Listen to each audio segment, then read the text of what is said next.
तो hello friends, welcome back to my new video. जय जगन्नाथ। तो आपने केमी अच्छा आशा करते बहुत भल थे। तो आज आम डे 2 रे बाहर बालदा केव। तो देवमाली पाखापाखि 40 ରୁ 50 किलोमीटर हम। तो आम हिल टॉप बुलाबुली कर सारिक बाहर।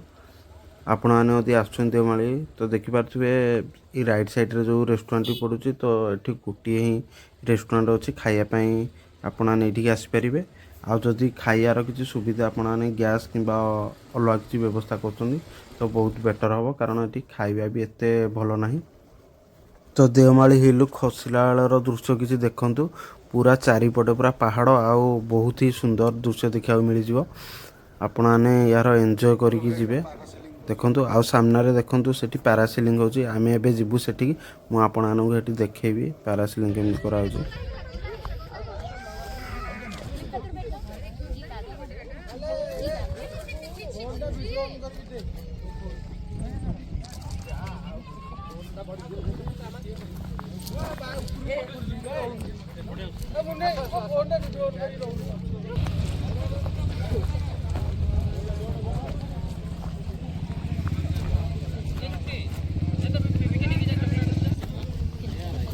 एमती आड़े आड़े आड़े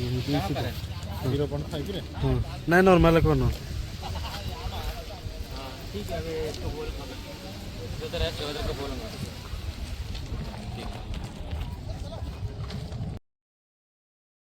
तो ये पैरासिलिंग कर सुविधा अच्छी। तो आपड़ी पैरासिलिंग करने चाहते तो आसिक करेंगे। पर पर्सन 1000 टଙ୍କା रोचे। तो आपने आसतु पैरासिलिंग करके एंजॉय करके जातु।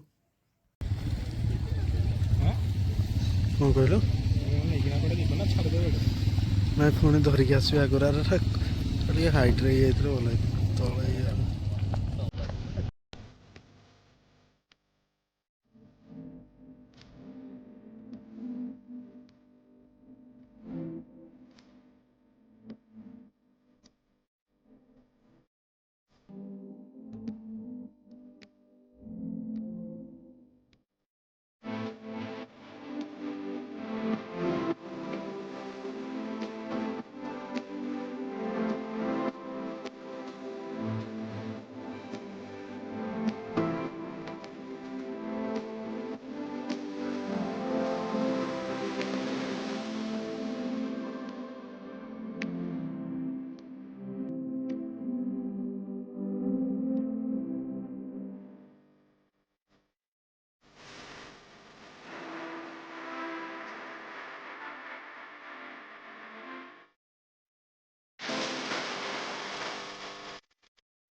तो एबे आमे फाइनाली आसिक बालदा केव्रे आसिक पहुँची जाइछु।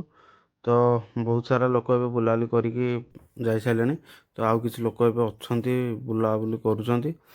तो देखंतु जगहटा केमिति ହେଇଛି। तो एटा होची पहाड़र पूरा शीर्ष ऊपर पूरा टॉप रे अछि। तो एटी बहुत सारा बड़ बड़ गुंफा अछि जोटा बालदा केव कहउछंती। तो आमे चलंतु जिबा सेठी की देखिबा कोन केमिति जगहटा अछि।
तो ଏବେ ଆମର ବାଲଦା କେବ୍ରେ ବୁଲାବୁଲି ସରିଲା। ଏବେ ଆମେ ବାହାରିଲୁ କୋରାପୁଟ ଟାଉନ୍ ଯିବୁ। ତ କୋରାପୁଟ ଟାଉନ୍ ଆଜି ଆମେ ଷ୍ଟେ କରିବୁ।